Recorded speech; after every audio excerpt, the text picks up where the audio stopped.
All I have to do is touch an animal's butt, and I can see its memories. So I used this ability to open a pet clinic. On the very first day of business, I cured the mayor's beloved dog. The news spread across the whole town almost immediately, and everyone started calling me the Miracle Doctor. Every day before the clinic even opened, there would already be a long line outside. At first, I only wanted to make money with this ability, until one night, an old man kept pacing back and forth outside my clinic.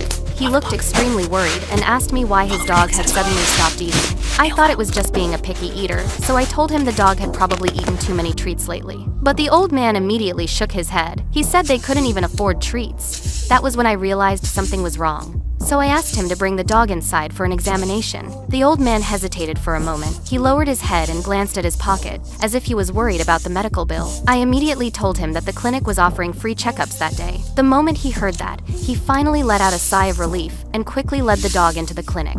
The old man told me the dog used to love going out for walks, but over the past few days, it had been lying in the corner the entire time. No matter how much he called for it, it refused to move. Then I gently placed my hand on the dog's butt.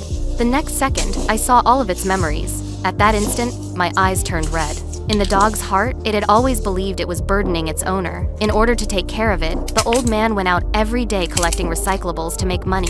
He often stayed hungry himself, yet he still gave half of his food to the dog. Later, the old man fell ill, but the dog couldn't do anything to help him. It could only lie beside the bed and helplessly watch its owner grow weaker and weaker. From that day on, the dog started believing it had become a burden. It even began to think that if it died, its owner's life would become easier. That was why it deliberately stopped eating. After hearing all of this, the old man trembled as he slowly crouched down. He hugged his dog tightly, his voice already choking with emotion. "If I didn't have you, I wouldn't have made it this far. You're not a burden. You're the reason I keep living."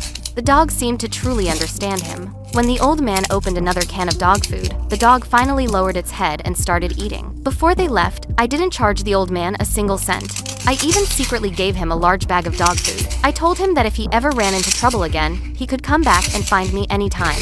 And from that day on, I finally understood the true meaning of this ability. If it were you, would you want a superpower like this?